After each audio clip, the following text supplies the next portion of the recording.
Well, it was a great way to start the new year. You know, begin it with a home victory over an opponent that's had great success on us in our building. And it was a defensive struggle the first half. Both teams played really good defense. And you look up and we're getting the shots we want, but they were the shots that Fresno wanted us to take at times.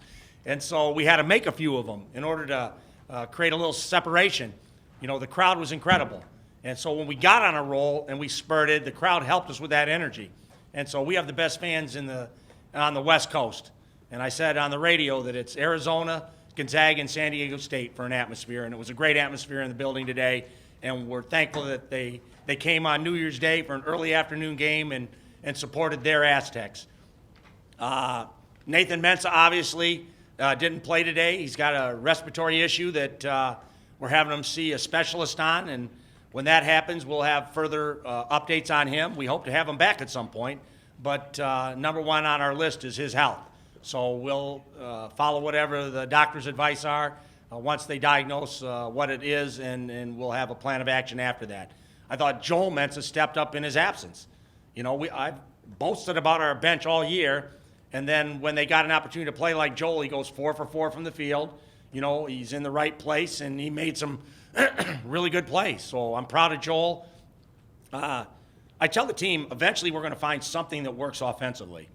And Matt Mitchell on that one play, we rode it to the end. We ran it over and over and over again, and Matt drove it in for fouls and free throws. He made a 3.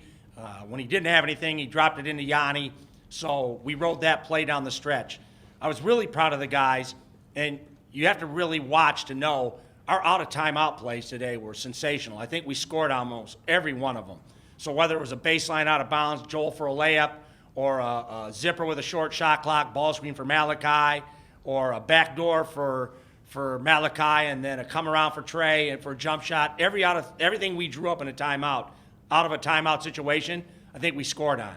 So I'm proud of how the kids paid attention and were able to execute out of timeout plays. I thought that was big to keep our lead and help us build on it. Brian, I know you can't release too much medical in other way, but it's just with Mensah, it's days, weeks, or is this wait and see? He's had some tests, and now he has to wait to, like all of us, to get into the specialist and the doctor and see what their recommendations are. So when that happens, hopefully sometime this week, we'll have a better idea of what the timeline will be. So I've done this a long time, and I never try to worry about guys I don't have. Even though I'm worried about their health, not having AG and not having Nathan, I can't control that. The team can't control that. You know, it's all about their health. So when they're ready to play, I'll embrace them and be so thankful to have them back. But if they can't play, then I've got to get the guys that are ready to play practiced in positions and get them ready to go. And the good news is AG actually got on the floor this week for the first time and did some shooting and some running. And so maybe his timeline is a little better than what I thought it was.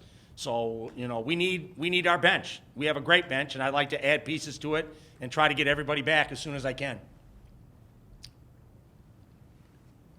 To follow up on that, you played Matt 35 minutes, KJ 35, Malachi 33, so some of those starters were getting heavier minutes.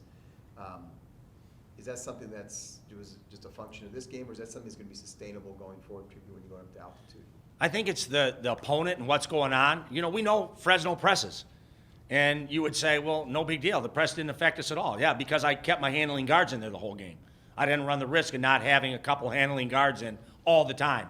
So I don't think we turn it over one time against the press. Obviously, they can turn the press up and heat it up even more. But I thought after watching last year's game, when we kind of faltered down the stretch on the press, that I was comfortable with the guards we had in. They looked like they were 100% under control against every trap. They moved it. They knew where they were looking. And we had great veteran guard play, and that's why they played all the minutes they did. Malachi just called the new basketball horrible, with all due respect. He said something needs to be done. What can be done? I don't have any control over that. So it's new technology, and we're adjusting to it. And like I tell them, I give them coach talk. Hey, the other team's not fumbling it and dropping it. Then I don't want to hear it. So until there's resolution on it, we're playing with that basketball, and we have to play better with it. Ryan, first half you mentioned it earlier, a little bit of an old school defensive effort. I think you held them about 25% shooting, 12 turnovers, a lot of late possessions. What did you see that was working so well for you on the defensive side? Just that we set a game plan, and our guys are smart, and they follow a game plan, And obviously, both teams were minus really good players. Nate Grimes is one of the best players in this league. And so when we show up and he's in a splint on his wrist, that helps us. So neither team had their center this game, but that's basketball. So I thought Matt did a good job playing Robinson early in the game, 6'10 against 6'6". I thought he did a really good job on him. And then they went small, and then Yanni and Joel had to take him. So we have some versatility in what we do. I don't want to play small all the time. I want to play Yanni and Nathan, or Yanni and Joel, or Yanni and Nolan. If Nathan's not available, I want to play big some. We didn't do that a lot because of the nature of this game, but we won't be afraid to play big moving forward either if Nathan's out for a period of time. Joel had struggled in some of the recent games. He didn't look like that at all today. What changed in this week of practice? I think he saw opportunity, and he made the most of his opportunity. And it's hard being a bench player when you come in and you get 2 minutes and you're expected to play great in that 2 minutes, but that's been his lot in life. So now he sees his minutes going up. They're going to be extended as long as Nathan's out, and he'll get more comfortable. And I think what we've seen from last year to this year, we've seen great growth in Joel. So it shouldn't be a surprise that he played well. It's maybe everyone's going to be asking, why aren't you playing him more? So now I'll have to play him more, and we'll get that answer. I think a lot of people tend to look at them both 6'10", both sophomores, both from Ghana, both the same last name, and think they're the same player, but they're not, right? No, I think Nathan has the extra length. His wingspan is enormous.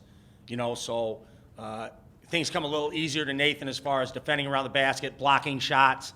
He's more of a shot blocker. But they're each their own player. So Joel has a different set of dynamics. He's not afraid to shoot that little mid-range jump shot, which he made. He does a good job knowing where he's supposed to be, rolling to the basket, being at the right place so he can finish. So, they're different players, but they're both very good players. Ryan, I know you don't win an award for this, but when I say 2 undefeated teams now left in the season, it's January 1st, San Diego State and Auburn. Your reaction is what? Well, someone asked me if I wanted to lose a game to take the pressure off, and I said, are you insane? I want to win them all. So we like the pressure. We want to keep it on, and we'll see as hostile an environment as anybody in the country when we go to Logan and play Utah State next game.